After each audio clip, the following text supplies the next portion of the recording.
Me encantan vuestras respuestas porque es que además reflejan el trazo que quería hacer con las siguientes preguntas. Y es que además como nos perdemos en estas etiquetas que en realidad funcionan a modo de insulto para resumir nuestras posiciones y no tener necesidad de argumentar para no llegar a conclusiones y por tanto no llegar a la verdad, que es un concepto que quiero meter aquí, una temática general, y os cuento, bueno, pues una anécdota rápida para no perder mucho tiempo. Y es que el otro día estaba yo debatiendo con una chica de clase y me decía, bueno, algo así como que, bueno, es que esa es tu verdad, yo tengo la mía y no trates de convencerme, ¿no? Y creo que esta es una opinión que es de la calle. Yo creo que si hacemos una encuesta saldría un número elevado. Entonces creo que es un punto que tenemos que esclarecer.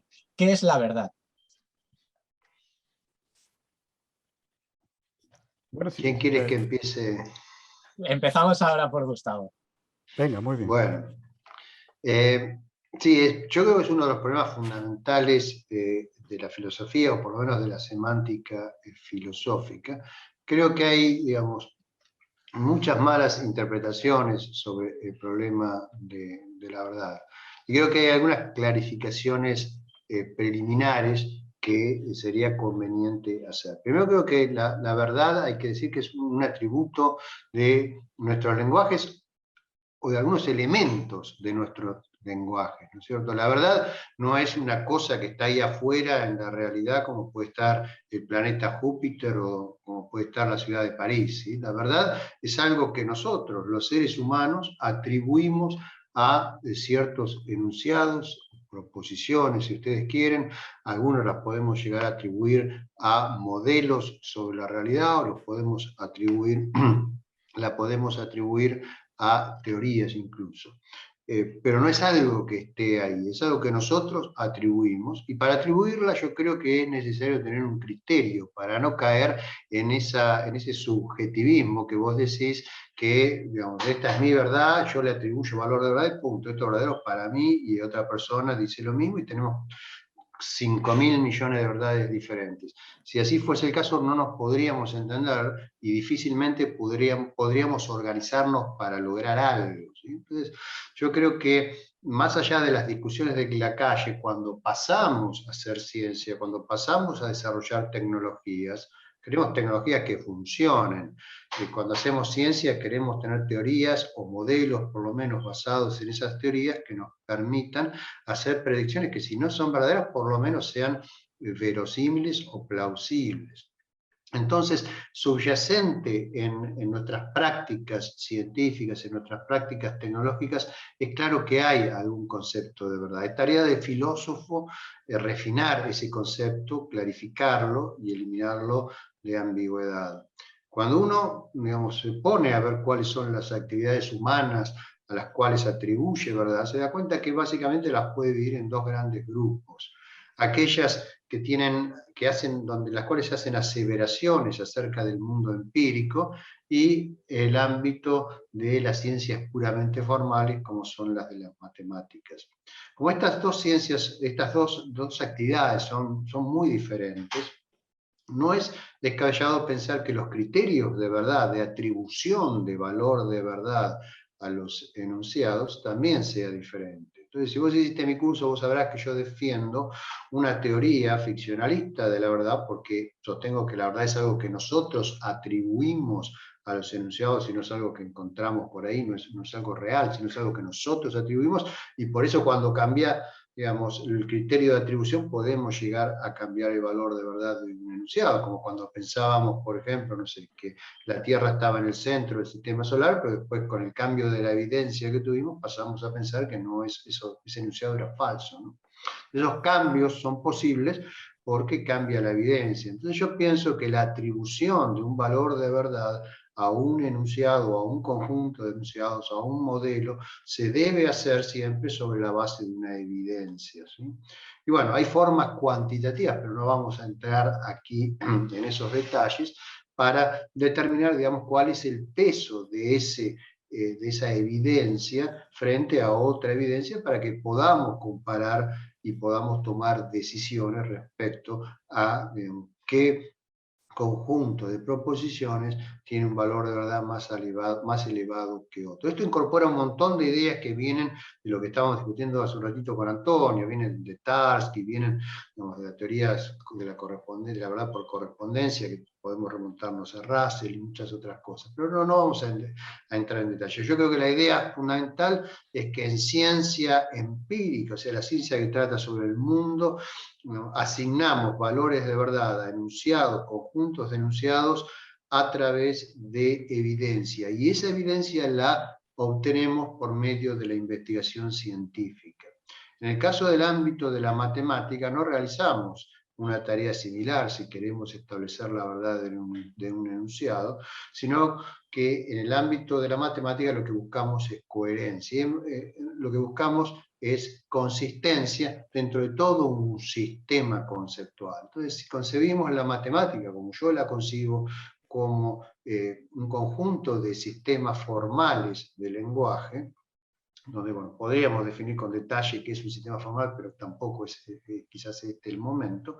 Entonces, dentro de esos sistemas formales podemos decir que un enunciado particular es verdadero si ese enunciado es demostrable, o sea, si es teorema dentro de ese sistema, lo cual es una forma de verdad por correspondencia, mientras que la teoría ficcionalista de la verdad por evidencia es una forma de teoría de la verdad por correspondencia, que son dos grandes grupos de teorías de la verdad que se han manejado a lo largo del siglo XX y en lo que va del siglo XXI. Entonces, en mi visión, el criterio de verdad depende de cuál es el área a la cual se va a aplicar ese criterio.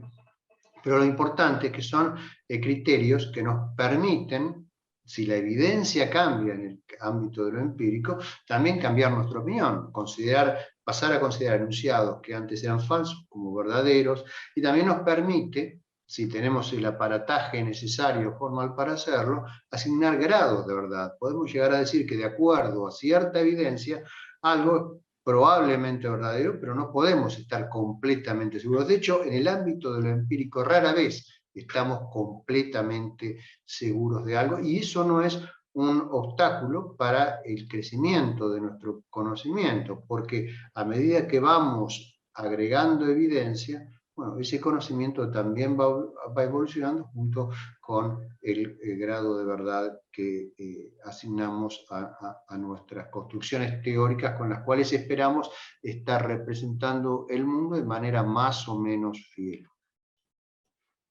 Pues de nuevo coincidimos en lo fundamental, yo creo, que, bueno, en casi todo diría, ¿no? Este tema es central en la actualidad. Lo hemos visto con el auge de las noticias falsas, de las fake news, ¿no? Y de lo que algunos llaman ya la época de la posverdad. Hay quien atribuye pues, este auge de la posverdad al desarme conceptual que sobre esta cuestión había generado la filosofía posmoderna en décadas anteriores, ¿no?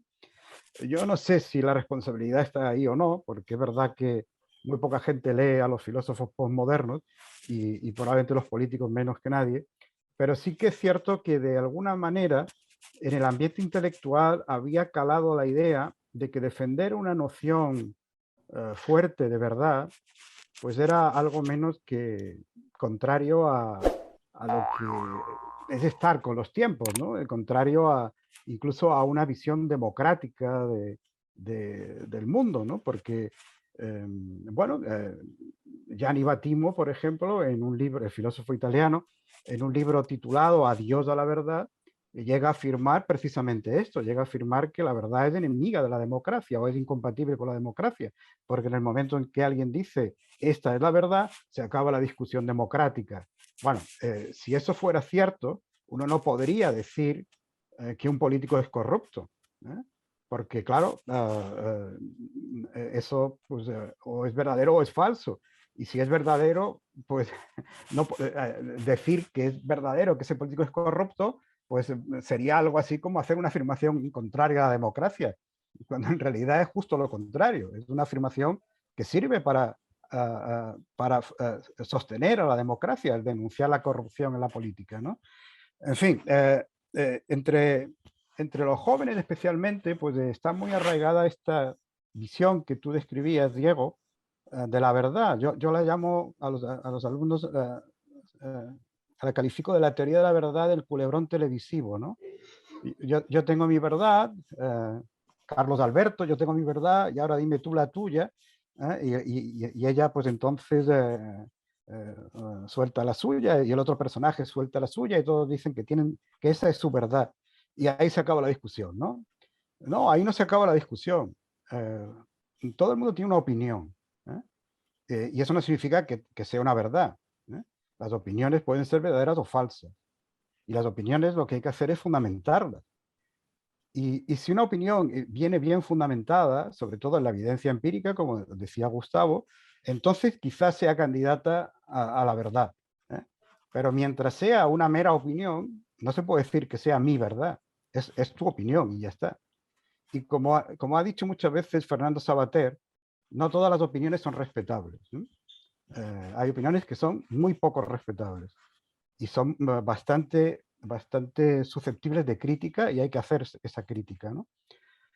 Yo, como realista, como defensor del realismo científico, crítico y sobre todo muy influido por el filósofo finlandés Ilkka Niiniluoto, asumo una concepción de la verdad como correspondencia. Lo que pasa es que es muy cercana a la que Gustavo ha descrito, ¿no? Que también forma parte de esa familia de teorías de la verdad como correspondencia, porque efectivamente Niiniluoto insistía mucho en que cuando hablamos de verdad es siempre verdad en un lenguaje, verdad en L mayúscula, donde L es un lenguaje o un sistema conceptual, si uno quiere, ¿no? Entonces, lo que dice Niiniluoto es, bueno, el ser humano tiene el primer movimiento en este juego de conocimiento de la realidad. Y ese primer movimiento es crear un sistema de conceptos, una teoría, ¿no? Y entonces, una vez que tiene creado ese sistema, ese lenguaje, ese sistema de conceptos, lo lanza ahí fuera, lo lanza al mundo. Pero el segundo movimiento en este juego le corresponde al mundo. Es el mundo el que dice, dentro de este sistema de conceptos, esto es verdadero y esto es falso, ¿eh? Tú puedes llamar a Helsinki, Helsinki, y a Berlín, Berlín, o viceversa. La ciudad que ahora llamamos Helsinki puede llamarla Berlín, y la ciudad que ahora llamamos Berlín puede llamarla Helsinki. Dependiendo de lo que hagas con estos conceptos, será verdadero o no el enunciado Helsinki está al norte de Berlín. Ahora, una vez que has elegido cómo vas a llamar a cada ciudad, es el mundo el que te dice, es verdadero entonces que Helsinki está al norte de Berlín. Por lo tanto, no se trata de hablar de verdades absolutas. Muchos critican la idea de la verdad pensando que cuando alguien habla de la verdad está hablando de verdades absolutas. No, no. Se trata siempre de verdades contextualizadas y en un determinado sistema conceptual o un determinado lenguaje. Y como también ha dicho Gustavo, es una cosa diferente la certeza, ¿eh? Podemos hablar de verdad sin que reivindiquemos por ello tener la certeza de nada. En la ciencia lo normal es que hablemos de verdades, los realistas al menos pensamos que esto es lo correcto, que hablemos de verdades científicas, pero siempre falibles y revisables, claro que sí. Esta teoría tiene problemas, la teoría de la verdad como correspondencia, porque nadie ha podido caracterizar todavía con rigor y de una manera generalmente aceptada en qué consiste esa correspondencia de nuestros enunciados o de nuestros juicios con la realidad. Lo que pasa es que las alternativas tienen muchos más problemas aún, porque ¿cuáles son las alternativas? Fundamentalmente son tres. El relativismo, cuya versión más zafia es la que acabamos de llamar la teoría de la verdad del culebrón televisivo. Hay relativismos un poquito más sofisticados, como el relativismo cultural, ¿no? Pues, bueno, esto puede ser verdad en tu cultura, pero no en la mía, y eso lleva a problemas bastante peliagudos, ¿no? Porque si fuera cierto eso, llegaría un momento en que sería imposible el debate racional entre culturas y solo cabría la fuerza, y eso sería bastante triste, ¿verdad? Y además, como incluso Feyerabend llegó a afirmar al final de su vida, todas las culturas influyen en todas las culturas, y por lo tanto el debate entre culturas es posible, y si es posible es porque podemos llegar a verdades interculturales. Por lo tanto, el relativismo digamos que, aunque tiene mucho atractivo, sobre todo para muchos jóvenes, y además se suele considerar como la única teoría aceptable para un auténtico demócrata, para una persona tolerante, pues es una teoría poco defendible y plagada de problemas. La otra posibilidad es la teoría de la verdad como coherencia, pero esta teoría puede encajar, por ejemplo, en las ciencias formales, en matemáticas, como ha señalado Gustavo, o, pero poco más, ¿no? Eh, eh, digamos que en filosofía muy pocos filósofos han defendido. Quizá Hegel, cuando habla de que la verdad es del todo, o Nikola Rescher en algún momento lo ha defendido también, pero digamos que es poco sostenible porque todo el mundo se da cuenta de que un sistema coherente no por ello necesariamente es verdadero. Y finalmente, las que han tenido más éxito entre los filósofos durante estas últimas décadas, pues han sido las diversas versiones del pragmatismo, ¿no? Teorías pragmatistas de la verdad. Habermas defiende una, el propio Hilary Putnam defendió también otra versión. Lo normal es que estas teorías no sean teorías semánticas de la verdad, es decir, para ellos la verdad no es una relación entre nuestro conocimiento y el mundo, sino una característica intrínseca a nuestro conocimiento en función de cómo hemos llegado a ese conocimiento. Por ejemplo, Habermas dice que lo verdadero es aquello que se obtiene en una conversación, en una comunidad de diálogo ideal. O Hilary Putnam dice que la verdad es aquello que se puede afirmar garantizadamente en condiciones epistémicas ideales. Siempre, o casi siempre en estas teorías pragmatistas, se hace referencia a una situación ideal, porque todos son conscientes también que lo que se pueda acordar en un debate racional en la actualidad no necesariamente es verdadero, claro, porque esa comunidad de debate o de diálogo puede estar distorsionada por prejuicios, por falta de información, por miles de cosas, ¿no? Entonces, como es evidente que se pueden llegar a acuerdos que no son verdaderos, a consensos que no son verdaderos, pues ellos dicen, no, pero es que sería en una situación ideal, ¿no? Pero como dice Nini Luoto, ¿cómo sabríamos que alguna vez hemos llegado a esa situación ideal? Y la única respuesta plausible es porque en esa situación ideal los enunciados que podríamos defender serían verdaderos en el sentido de la verdad como correspondencia. Es decir, que al final, la verdad como correspondencia, lo quieran o no, está en la base de las teorías pragmatistas de la verdad. Es un debate complejo, ¿eh? Hay otras posibilidades, la teoría deflacionaria también se ha puesto muy de moda, que viene a decir que lo único que hace, cuando alguien dice que un enunciado es verdadero, lo único que hace es poner el enunciado, una vez más, ¿no? Es decir, si alguien dice el enunciado la nieve es blanca, es verdadero, lo único que está haciendo es diciendo que la nieve es blanca y ya está, que no, la verdad no añade nada ahí, a lo mejor un poco de énfasis, pero nada más, nada interesante desde el punto de vista epistémico, ¿no?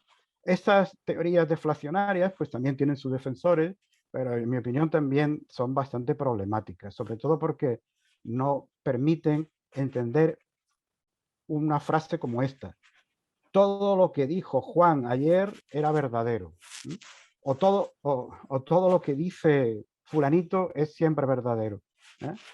Ahí estás utilizando el término verdad de una forma que no equivale a poner en fila todas las frases que fulanito ha dicho o va a decir a lo largo de su vida, obviamente, ¿no? Está queriendo decir algo más que tiene que ver con el hecho de que fulanito pues procura ser fiel en sus enunciados a lo que la realidad es, ¿no? Por lo tanto, y con eso termino, la verdad como correspondencia, que una vez un colega en un congreso me dijo, menuda anticuaya, pero todavía sigues con esas cosas, ¿no?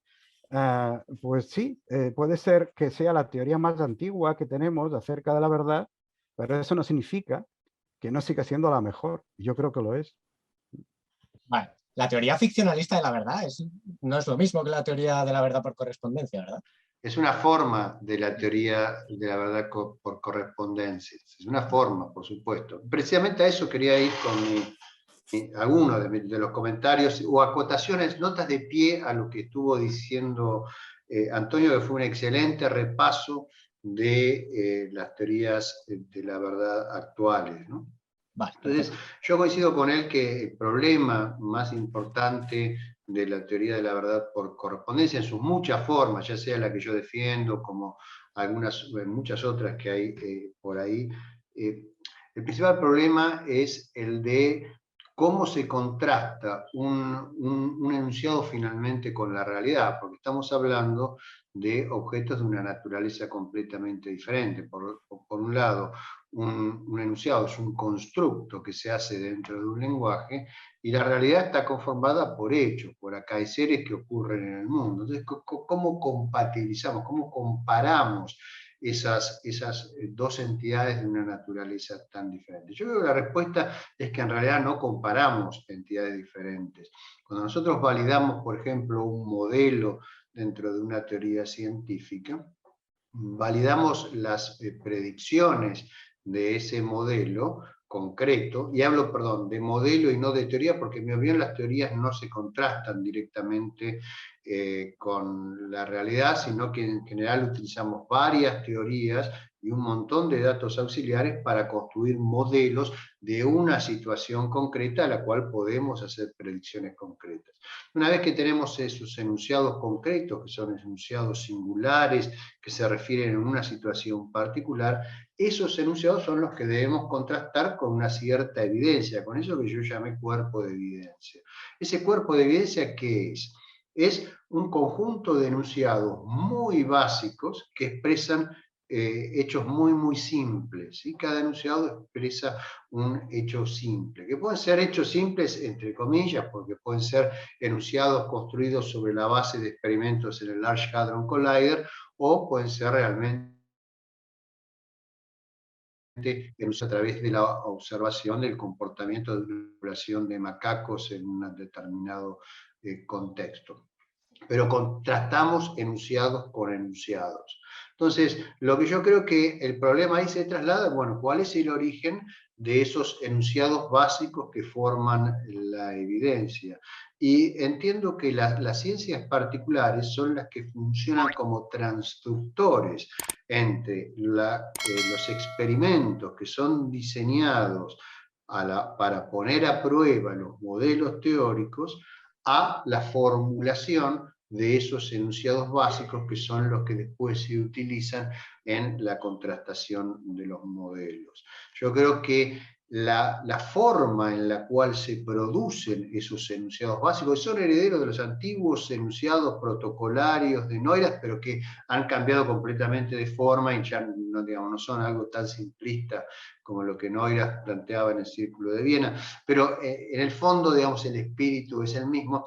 Digamos, eso, cómo se generan esos enunciados, debe ser investigado con las herramientas de la ciencia, porque es un tema empírico. Cómo se transforma una sucesión de hechos que se pueden medir en un cierto sistema que no está controlado o que se miden en sistemas controlados en condiciones experimentales, a una serie de enunciados que son productos que crean los seres humanos en su cerebro, ¿sí? Y bueno, la clase de equivalencia de una serie de enunciados X significativos termina formando una proposición básica que en el fondo es lo que vamos a contrastar con las proposiciones que derivamos del modelo. Eso es un problema abierto de investigación, pero es un problema muy, muy interesante, ¿sí? Que Antonio ahí lo señaló y yo quiero subrayarlo porque seguramente nos escucha gente joven que puede tener interés en desarrollar áreas que están ahora en exploración dentro de estas ramas de la filosofía.